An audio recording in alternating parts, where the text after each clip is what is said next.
नमः शिवाय, नमः शिवाय।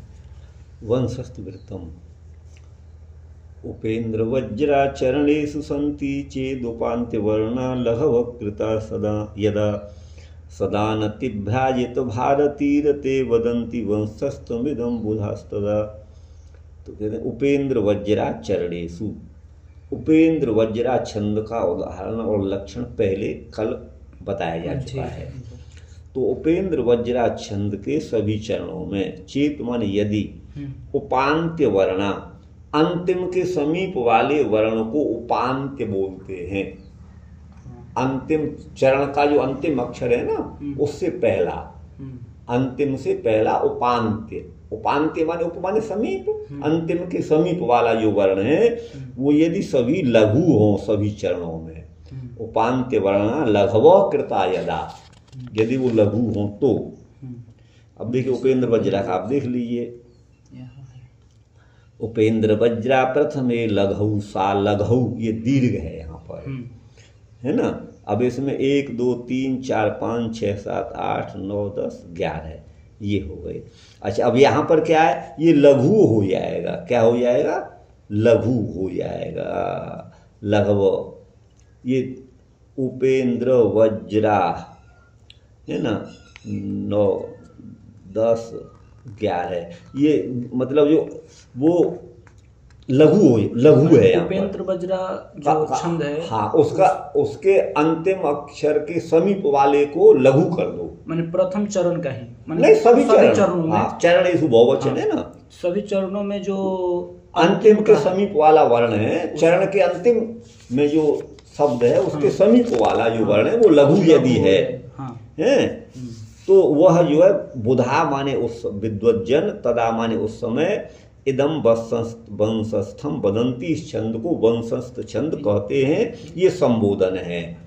सदा नति भ्राजित भारती रते, सदा माने हमेशा, नति माने प्रणाम आपके प्रणाम करने से, भ्राजित माने सुशोभित हो रही है, ऐसी भारती माने वाणी में, अर्थात वेद विद्या में अथवा साहित्य विद्या में रति करने वाले, ये संबोधन है। हाँ, यहाँ पे जतो उपेन्द्र वज्रा के सब पादों में यदि 11वां अक्षर लघु हो तो उसको वंशस्थ कहते हैं। ठीक है गुरु भाई। अब जतौ ये इसको रख लेना, जतौ तु वंशस्थम उदीरितम जरऊ, जिसमें 4 गण हो, पहला जगण, फिर तगण, फिर जगण, फिर रगण। ध्यान दीजिएगा, जगण तगण जगण रगण, तो उसको वंशस्थम उदीरितम, उसको वंशस्थ छंद कहते हैं। ये लक्षण याद कर लीजिए। जिस छंद में पहला जगण, फिर तगण, फिर जगण और अंत में रगण हो तो वह छंद जो है वंशस्थ होता है। वही यहाँ दिया हुआ है। विलास वंशस्थ विलम मुखानिलय प्रपूर्य पंचम रागमुद्गिरन, ब्रजांगनानामपि सक्त चेतसाम जहार मानम सहरि पुनः तुनः। सहरि नः पुनातु, वह भगवान श्री कृष्ण हमको पवित्र करें। कौन? जिन्होंने क्या किया? विलास वंशस्थ विलम मुखानिलय, विलास पूर्वक बांसुरी बजाने वाले भगवान जो शंकर हैं, वो बांसुरी के बिल माने छिद्रों को अपने मुख की वायु से, मुखानिल अपने मुख की वायु से प्रपूर्ण है कि कृष्ण मैं शंकर कह गया क्या? शंकर कह गया।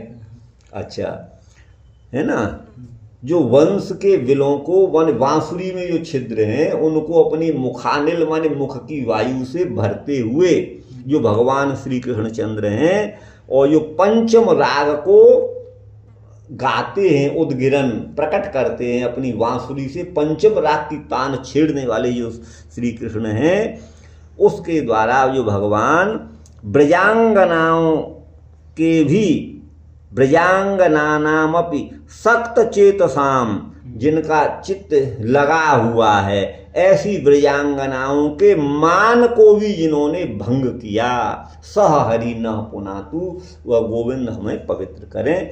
तो ये जगण तगण फिर जगण रगण, ये आप चाहें तो मिला सकते हैं। जगण जभान, हाँ फिर तगण ताराज वंशस्थ, ये सभी गुरु हो गया, संयुक्त से पहला है। जी जी। फिर जो जगण विलम्बो, और फिर खा निलई रगण राजभा, हाँ ये रगण हो गया, तो ये वंशस्थ हो गया। ठीक गुरु भाई। जी जी। अब है प्रहर्षिणी छंद, तो इसको इसी को पढ़ लीजिए भले। हाँ हाँ इसी ये है को। त्र्याशाभिर मन जरगा प्रहर्षणीयम, अर्थात जिस छंद में क्रम से म माने मगण हो, हाँ फिर न माने नगण हो, हाँ फिर जगण हो, हाँ। फिर रगण हो, और फिर ग माने गुरु हो, अच्छा। तो उसको प्रहर्षिणी छंद, यम प्रहर्षिणी, यही प्रहर्षिणी छंद होता है। तो अब देखिए, तो यहाँ में अक्षर कितने है गए? म न ज र, 4 गण हो गए, हाँ, 12 और एक 13, 13 एक गुरु, 13 अक्षर एक चरण में हो जाएंगे। अब गिन लो, 1 2 3 4 5 6 7 8 9 10 11 12 13, 13 अक्षर हो गए, ये प्रहर्षिणी छंद हो गया। ठीक है ना। जी जी। तो देखो, जिस छंद के एक पाद में क्रमशः मगण नगण जगण रगण और एक गुरु, उसको प्रहर्षिणी। इस छंद में तीसरे और 10वें वर्ण पर यति होती है। तीसरे और, हाँ, ये 10वें वर्ण पर यति। त्र्यासावी, त्री माने तीसरा, तो जैसे इसको पढ़ें त्र्यासाभिर मन जरगा प्रहर्षणीयम, ऐसे पढ़ेंगे। हाँ त्र्यसाभि, हाँ, त्र्यासाभिर है ना, मन जरगा प्रहर्षणीयम, ये है। अच्छा, ठीक। अब आगे है गुरु भाई, ये है, ये इसका उदाहरण हो गया।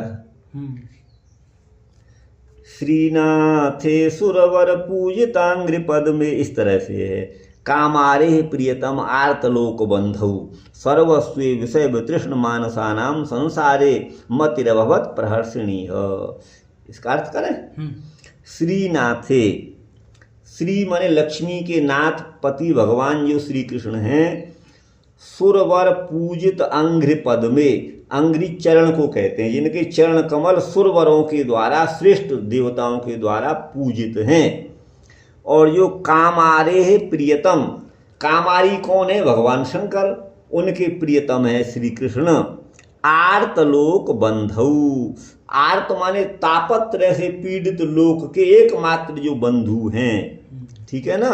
और जो सर्वस्व हैं, विषय वितृष्ण मानसानाम संसारे, जिनकी विषयों में तृष्णा समाप्त हो गई है, विषय वितृष्ण, विषयों से तृष्णा समाप्त हो गई है, ऐसा मन जिनका है, उनकी संसार में, उनकी जो है भगवान आर्तलोक बंधु भगवान श्री कृष्णचंद्र में मति लगती है।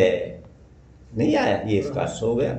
वो वही प्रहर्षिणी माने वही हर्ष का विषय है, ये भाव है यहाँ पर। बसंत तिलका छंद, बसंत तिलका आद्यम गेयम बसंत तिलका तब या जगह, ये आ जाइए।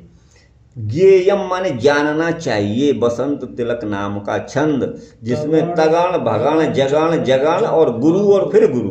अच्छा, तो 1 2 3 4 गण हो गए, 12 अक्षर हो गए, और फिर गुरु और फिर गुरु 14 अक्षर हो गए इसमें एक चरण में।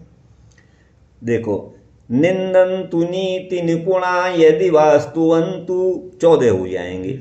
अब ये तगण हो गया, निंदन्तु 3 3 6 6 6 6 12 2 14, ये हो गया ना। तो निंदन्तु ये तगण हो गया पहला, फिर भगण भानस नीति नि, ये भगण हो गया, है ना। फिर जगण जभान पुणाय, ये जगण हो गया। फिर जगण, हाँ, फिर जगण हो गया, हाँ, दिवास्तु। फिर वंतु, ये 2 गुरु हो गए। ये पाद के अंत में विकल्प से लघु होते हुए गुरु हो गया। जी जी। तो ये इस तरह से ये तभया जगौह, ये बसंत तिल का छंद हो गया। निंदन्तु अर्थ आप समझते कि बताएं? इसको एक बार पढ़ दीजिए। निंदन्तु नीति निपुणा यदि वास्तुवन्तु लक्ष्मी समाविशतु गच्छतु वा यथेच्छम अद्यैव वा मरणमस्तु युगान्तरे वा न्याय्यात् पथ प्रविचलन्ति पदम न धीराः। धीराः न्याय्यात् पथ न प्रविचलन्ति। धीर पुरुष विद्वत पुरुष जो हैं न्याय के मार्ग से कभी भी विचलित नहीं होते हैं, एक पग भी नहीं हटते इधर उधर। चाहे नीति में निपुण लोग उनकी निंदा करें अथवा स्तुति करें, उससे कोई मतलब नहीं है। लक्ष्मी आए या आज ही चली जाए अपनी इच्छा के अनुसार, उससे भी कोई मतलब, धन के लोभ में कुछ नहीं वो कहने वाले। लक्ष्मी समावेशतु गच्छतु वा, या तो आए या जाए यथेच्छम। अद्य चाहे आज ही मृत्यु हो जाए अथवा युगांतर में मृत्यु हो, जो भी हो जाए, लेकिन धीर पुरुष न्याय के मार्ग से विचलित नहीं होते। कितना बढ़िया बात है। अब है मालिनी, ननमययुतेयं मालिनी भोगिलोकै ननमययुतेयं युता इयं मालिनी भोगिलोकै। अर्थात छंद शास्त्र के विद्वानों ने, भोगिलोकै का मतलब है उसको मालिनी छंद कहा गया है, जो नगण नगण मगण यगण और यगण से युता माने युक्त हो। मैं 2 नगण 1 मगण 2 यगण, हाँ 5 गण हो गए तो 15 अक्षर हो गए, आप गिन लेना। असित गिरि समम स्यात् कज्जलम सिंधु पात्रे, इसमें भी आप गिन लीजिए, 15 हो गए ना। अब इसका उदाहरण देखिएगा। असित गिरि समम, सित माने सफेद और असित माने काला। असित माने काले, गिरी माने पर्वत के समान, कज्जल माने स्याही हो, और दवात काय की बनाए, सागर को सिंधु रूपी पात्र में। कज्जल माने काली स्याही के पहाड़ को जो है डाल दिया जाए, इतनी तो स्याही बना ली जाए। और लिखने के लिए सुर तरवर शाखा, सुर तरवरु माने कल्प वृक्ष की शाखा से जो है कलम बनाई जाए, बहुत लंबी चौड़ी कलम बनाई जाए। और लिखने के लिए कागज क्या, उर्वी, पृथ्वी को कागज बना लिया जाए। लेखनी पत्र मुर्वी, उसमें पन्ना, पत्र माने पन्ना, उर्वी को बना लिया जाए, पृथ्वी को बना लिया जाए। और उसको लिखने वाला कौन, और कोई नहीं, शारदा सरस्वती जी उसको लिखें। और कोई एक समय घंटे 2 घंटे नहीं, सर्वकालम हमेशा लिखती रहें।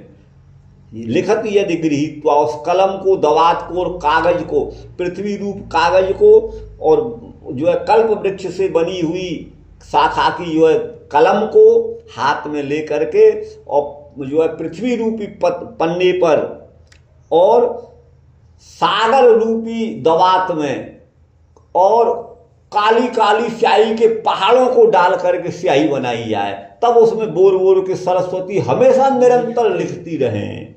तदपि तब गुणानाम ईश पारम नहीं आती। हे ईश माने हे परमेश्वर, हे आप ईश माने तो भगवान शंकर के लिए लेते हैं, लेकिन ईश सबके लिए आता है, भगवान कृष्ण को भी हे ईश।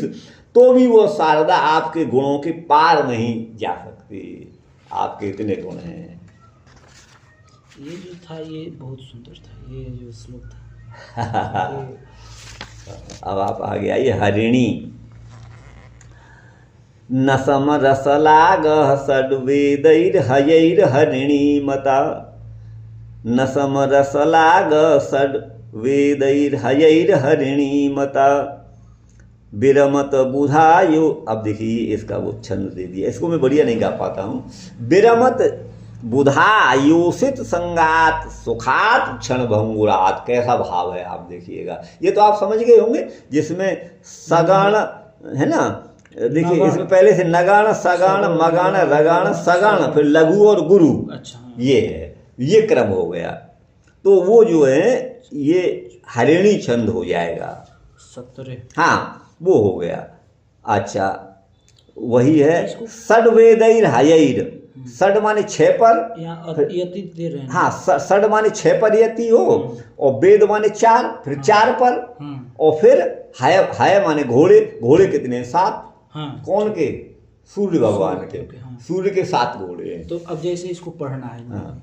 तो 6 पे और 4 पे। हाँ।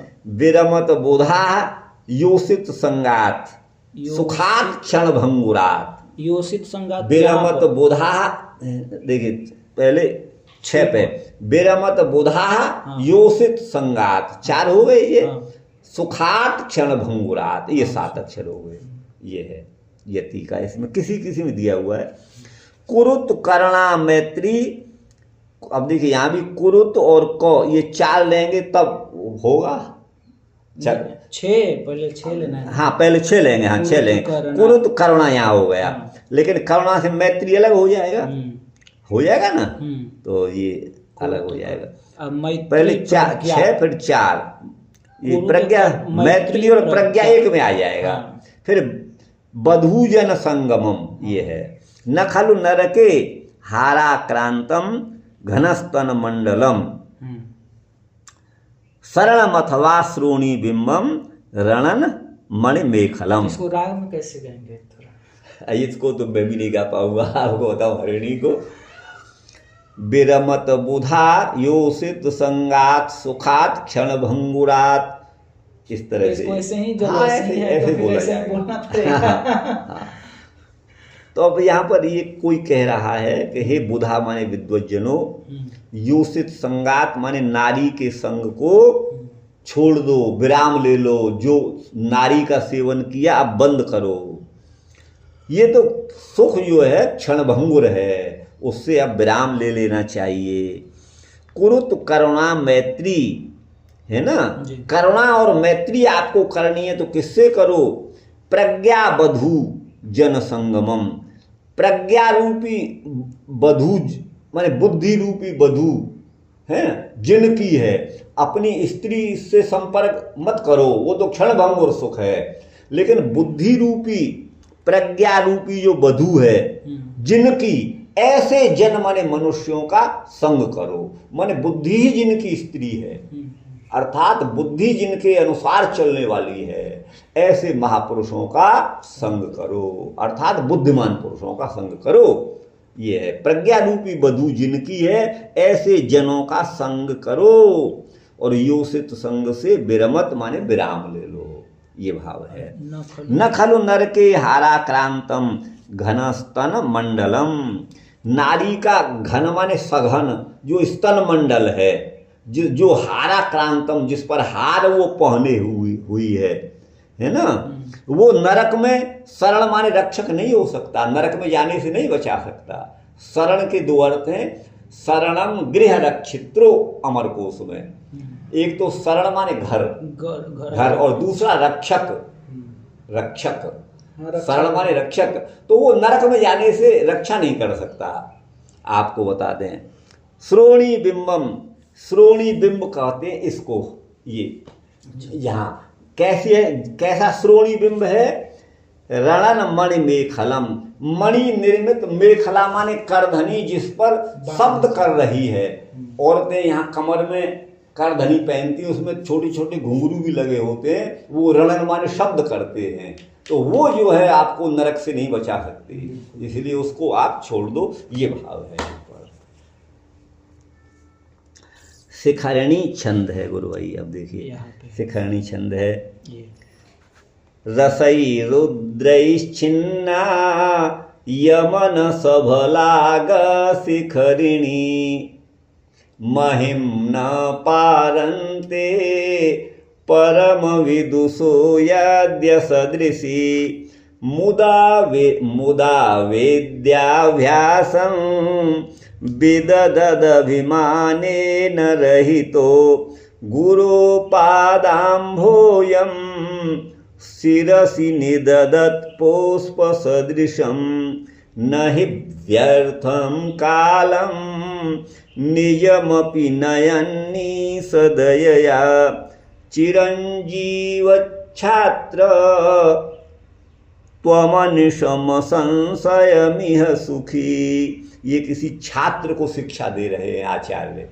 हे छात्र, ये संबोधन है कि मुदा माने प्रसन्न मन से विद्या का अभ्यास करो। विद्या का अभ्यास विदधत माने करते हुए, और क्या? अभिमाने न रहे, तो अभिमान को त्याग दो, विद्या का अभ्यास निरंतर करो। और पुष्प सदृशम गुरोह पादाम भोजम शिरसि निदधत, क्या करते हुए?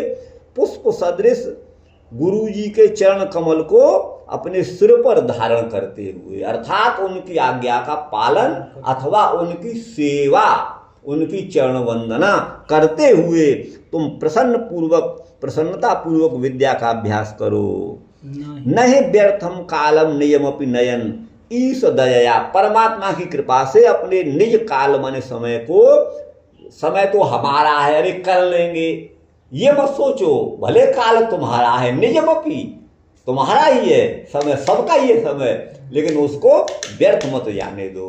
नहीं व्यर्थम कालम। और ऐसा करते हुए हे छात्र चिरंजीव, तुम बहुत दिन तक जीवित रहो। त्वम अनिशम माने निरंतर, असंशयम संशय रहित होकर के सुखी जीवन बिताओ। ये आशीर्वाद दे रहे हैं। तो कितना बढ़िया भाव है। ये जो है इस शिखरणी है, इसमें रसई रुद्रैश छिन्ना। रस कितने होते हैं? 6 पर यति हो जाएगा। रुद्र कितने? 11, फिर 11 पर, 11 और 6 17, एक पाद में 17 अक्षर होंगे। तो देखिए, मुदा विद्याभ्यासम, थोड़ा यति हो गया 6 अक्षर पर, फिर ये 11 हो जाएंगे। रुद्र माने 11। इसमें भी 17 ही था। हाँ, उसमें भी 17 होंगे, 17 ही होंगे, ध्यान नहीं दिया, 17 होंगे जो भी है। ये है, ये शिखरणी हो गया गुरु भाई। रसई रुद्रेश छन्ना, इसको याद कर लिए। यमन सवला गह शिखरणी। अब ये है ये मंदाक्रांत। अच्छा, मंदाक्रांत अभी आया नहीं था। मंदाक्रांता जलधि सडगई, जो मैंने याद कर रखा है। इसमें है मंदाक्रांता, इसमें 4 पर यति होगा, फिर 6 पर होगा, फिर 7 पर होगा। इसमें भी 17 अक्षर होंगे। सडगई, सड माने 6 और अग माने पर्वत, पर्वत 7 हैं, तो 4 6, जलधि माने 4। तो मंदाक्रांता वो छंद है जो अम्बुधि माने 4 पर, अम्बुधि कहते हैं सागर को। सागर कितने? 4, तो 4 पर यति होगा। रस कितने? 6, फिर 6 पर यति होगा। और फिर नगई, नग माने पर्वत कितने हैं? 7 पर, 4 पर विराम, 6 पर और 7 पर, अर्थात 4 6 और 7 17 अक्षर इसमें भी। गण पर भी थोड़ा सा ध्यान दे दिया जाएगा तो आराम से छंद पकड़ा जाएगा। हाँ, और क्या, मान लीजिए 17 तब में है, लेकिन गण को मिला। हाँ, गण से, हाँ, बिल्कुल। तो मंदाक्रांताम बुधि रस नगैर मो भनऊ, मगण हो, फिर भगण हो, नगण हो, फिर तऊ माने 2 तगण हो, और फिर 2 गुरु हो, गयुग्मम 2 गुरु। अब आप गिन लीजिएगा, है ना। रस मगण, यहाँ से मो माने मगण 1 गण, भगण दूसरा गण, और नगण तीसरा गण, और 2 फिर ये हो गए तगण, 5 हो गए, और फिर 2 गुरु, 17 अक्षर हो गए। यहाँ पे शांताकारम भुज, शांताकारम थोड़ा यति हो गया, फिर भुजग सैनम पर यति में हो गया, फिर जो है पद्मनाभम सुरेशम, ये 7 पर हो जाएगा। ये अर्थ आप जानते ही हैं। अब है आपका ये 18वां शार्दूल वे क्रीडितम। ये यहाँ से आइए। सूर्यास्वैर्यदिमा सजौ सततगा शार्दूल वे क्रीडितम। ये है ना, सूर्यास्वैर्यदिमा सजौ सततगा शार्दूल वे क्रीडितम। शार्दूल सिंह को कहते हैं, और विक्रीडित माने क्रीड़ा, सिंह की क्रीड़ा। उस पर नाम इसका रखा हुआ है।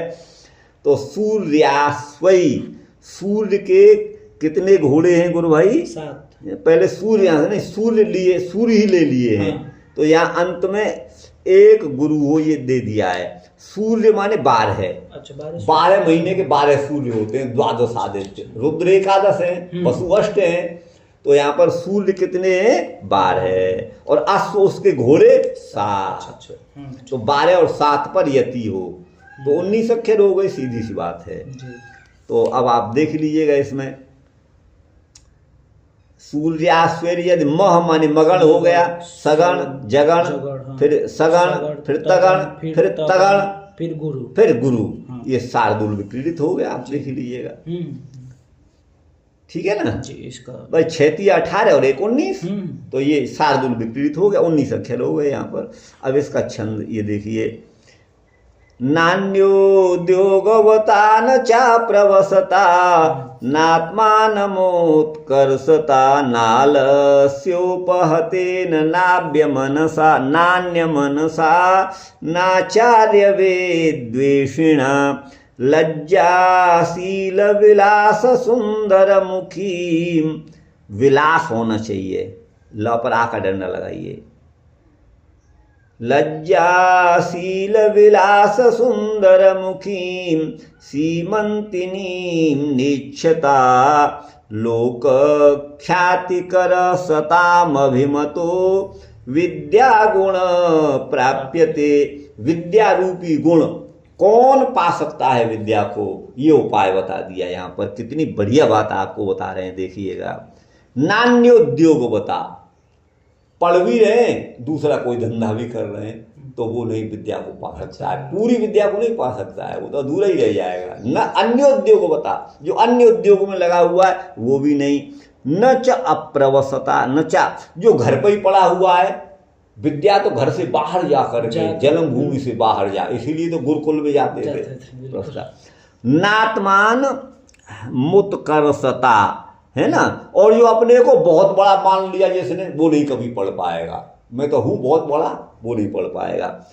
नालस्योपहतेन, जो आलस्य से घिरा हुआ है वो विद्या नहीं पा सकता। नान्य मनसा, जिसका मन पढ़ाई में तो है नहीं, भाई दूसरी जगह लगा, वो भी नहीं पढ़ सकता है। नाचार्य विद्वेषणा, जो गुरु से ही द्वेष कर रहा है वो भी विद्या नहीं प्राप्त कर पाएगा। लज्जाशील विलास सुंदर मुखीम सीमंतिनीम नेक्षता, जिस स्त्री की जो लाज भी है, जिसको लज्जा वाली भी है, सलज्ज भी है, और शील माने स्वभाव भी बढ़िया है, और विलास माने हाव भाव भी जिसके बहुत सुंदर हैं, और इतना ही नहीं मुख भी बड़ा सुंदर है। ऐसी सीमंतिनी माने स्त्री की जो इच्छा नहीं करेगा वो पढ़ेगा। ये बात है। लोक ख्याति कर सताम अभिमतो, ये लोक में ख्याति करने वाला, लोक में प्रसिद्धि करने वाला, जो सज्जनों को अभिमत है वह विद्या गुण है। उस विद्या गुण को वही प्राप्त करेगा जो सब ये नहीं करेगा। कितना बढ़िया, आप देखिएगा। ये जो है आपका हो गया ये शार्दूल विक्रीडित हो गया। अब श्रद्धरा कीर्तितेयम, अब यहाँ इसको यहाँ आ जाइए। श्रद्धरा ब्रह्मैर्यानां त्रयेण त्रिमुनियतियुता श्रद्धरा कीर्तितेयम। देखिए कितना बढ़िया। ब्रह्मैर्यानां त्रयेण, भ्र माने भगण, ये म्र है ना, म्र है, मैं भ पढ़ रहा हूँ। ब्रह्मैर्यानां त्रयेण त्रिमुनियतियुता श्रद्धरा कीर्तितेयम। म्र माने पहला मगण हो, र माने रगण हो, फिर यानाम त्रयेण, फिर तीन जो, अच्छा भ भी है ना, म र फिर भ, फिर नगण, फिर तीन यगण। ध्यान, यानाम त्रयेण, तो मगण रगण भगण नगण 4 गण हो गए, और 3 यगण हो गए, 7 गण हो गए, है ना। तो इसमें कितने अक्षर हो गए? 21 अक्षर हो गए। तो त्रिमुनि युतियोता, 3 यगण हो, 3 बार 7 अक्षरों पर त्रिमुनि युता, त्रिमुनि यति युता। यति माने विराम, त्रिमुनि माने 7 अक्षरों पर हो, त्रिमुनि यति युता। त्रिमुनि मतलब माने ये 3 बार, 3 बार। अच्छा, मुनि कितने? 7। मुनि कितने? 7 सप्तऋषि हैं, और वो 7 3 बार माने 7 पर 7 पर 7 पर 21 हो रहा है, तो 3 हाँ। अब देखिए, म्रब्नैर्यानां त्रयेण 7 हो गए, त्रिमुनियतियुता ये 7 हो गए, श्रद्धरा कीर्तितेयम ये 7 हो गए। त्रिमुनियतियुता का यही मतलब है, जी 3 बार माने 7 अक्षर पर। जन्मादेश से जो है वो किस पर है? वो ये नहीं है, जन्माद्यस्य, या तो वो नहीं है, वो अलग है, उसे बता दूंगा। अच्छा, आगे अभी दिमाग इसी में चल रहा है ना, ये है। तो अब इसका ये देखिए कि श्रद्धा छंद का ये उदाहरण हो रहा है। आयु कल्लोल लोलम कतिपय दिवस स्थायिनी यौवन श्री अर्था संकल्प कल्पा घन समय तडित वासना भोग पूरा कंठाश्लेषोऽपि गूढ़ं तदपि च न चिरं यत्प्रियाभिप्रणीतं ब्रह्मण्यासक्तचित्ता भवत भवभयाम्भोधिपारं तु यातुं भव भय अम्भोधिपारम यातुम। भव माने संसार के भयावहे इस अम्बोधि माने सागर के तुम पार या तुम माने जाना चाहते हो तो कैसे हो जाओ? ब्रह्मणि आसक्त चित्ता, ब्रह्म में अपने मन को लगा लो। ब्रह्मणि आसक्त चित्ता, ब्रह्म में, पर ब्रह्म में अपने मन को लगा लो। बोले लगा लेंगे पीछे, अभी तो खेलने खाने का समय है। तो बोले वो नहीं चलेगा। क्यों? आयु कल्लोल लोलम, ये आयु पानी के बुदबुद के समान, लोल माने चंचल है। पानी में बबूला पड़ा और नष्ट हो गया। आयु का कोई भरोसा वैसे नहीं है। कल्लोल के समान लोल माने चपल है। और बोले हम जवान हैं, हमारा क्या? तो बोले यौवन श्री, तुम्हारी यौवन की जवानी की जो शोभा है वो कतिपय दिवस स्थायी नहीं, कुछ दिन ही रुकने वाली है, हमेशा नहीं रहेगी जवानी। तो बोले अर्थ, हमारे पास धन है। तो बोले संकल्प कल्पा, वो भी संकल्प है तुम्हारा। जैसे हम संकल्प मन में करते हैं ना, कोई संकल्प माने विचार मन में आया, वो चला गया, फिर दूसरा विचार आ गया, वो चला गया, फिर दूसरा विचार। वैसे ही धन भी आता और जाता है। अर्था संकल्प कल्प, कल्प माने तुल्य। और घन समय तडित वासना भोग पूरा। आप देखिएगा बादल में बिजली चमकती है, वो बड़ी चंचल होती है। ऐसे ही हमारे वासनाओं का भोग है। पूर्व माने समूह, भोगों का पूर्व माने जो समूह है वो भी उसी तरह का है। अच्छा, कंठाश्लेषोऽपि गूढ़म तदपि न चिरम यत् प्रियाभिप्रणीतम, अपनी प्रिय पत्नियों के साथ जिस प्रेम संबंध को आपने बनाया है, जिस गूढ़ माने गोपनीय तरीके से बनाया है, तदपि न चिरम, वह भी चिरकाल स्थायी नहीं रहने वाला। स्त्री को छोड़कर पुरुष को जाना है, पुरुष को छोड़कर स्त्री को जाना है। यदि आप भय को पार करना चाहते हो, भव सागर को, तो ब्रह्मणि आसक्त चित्ता भवत, पर ब्रह्म परमात्मा में आसक्त चित्त वाले हो जाओ। अब ये सालिनी छंद आ गया, अंतिम छंद है, ये 20वां छंद है, इसीलिए इसका नाम विंशतिका है।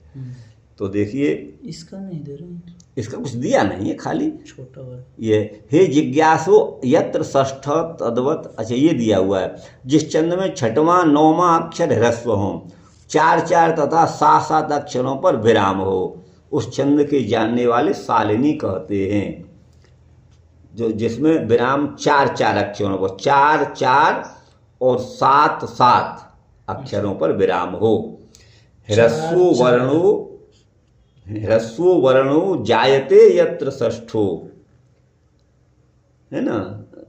ह्रस्व वर्णो जायते यत्र षष्ठो हे जिज्ञासो तद्वदेवाष्टमान्त्यः विश्रामस्याच्छिष्य वेदैस्तुरंगैस्ताम भासन्ते सालिनीं छांदसिया।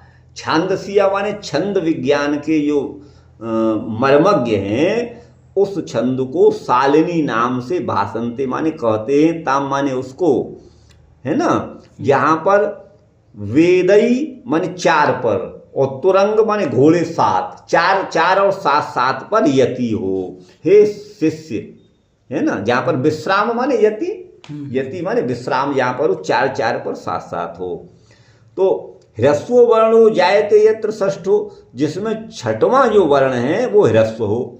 ह्रस्व वर्णो यह छठवां है। हे जिज्ञासो तद्वदेवाष्टमान्त्य, और उसी के समान आठवां भी ह्रस्व हो, है ना। ये षष्ठ और नवम अक्षर ह्रस्व। ये अष्टमांत्य है, अष्टमांत्य अष्टम के समीप वाला नौमा हुआ। अष्टमांत्य का अर्थ हो गया नौमा, जहाँ पर चौथा और नौमा अक्षर ह्रस्व हो। अष्टमांत्य, अंत्य माने समीप को। अंत्य भवः अंत्य, अंत में होने वाले को अंत्य कहते हैं। अर्थात अष्टमांत्य माने नवमा, और सातवां भी ले लिया जाएगा। हाँ, सातवां भी ले लिया जाएगा। तो अष्टमांत्य का अर्थ नौवा किया है। तो वहीं पर है जिस छंद में 6 और 9 अक्षर ह्रस्व, छठवां और नौवां अक्षर ये ह्रस्व हो, और 4 4 और 7 7 पर यति हो माने विश्राम हो, उसको, उस छंद को जानने वाले शालिनी छंद कहते हैं। ये इसका अर्थ हो गया। इसका कोई इसी में लक्षण और उदाहरण इसी में है, अलग से नहीं दिया है। मालिनी और शालिनी ये क्या है गुरु भाई? ये तो ऐसे नाम है। ये तो प्रथमा, अच्छा ये प्रथमा में, ये प्रथम खंड में कोर्स में क्या क्या है पाठ्यक्रम में? अच्छा। तो वो ये छंद हैं 6, और प्रथमा के द्वितीय खंड में ये हैं, ये छंद दिए हुए हैं। और पूरे ये प्रथमा के लिए है कुल मिल के। प्रथमा को 3 वर्षों में बांटा गया है हमारे यहाँ, छठवां, सातवां, आठवां। वही प्रथमा 8वीं के बराबर है, तो उसको 3 भागों में बांटा है, वही यहाँ पर दिया हुआ है।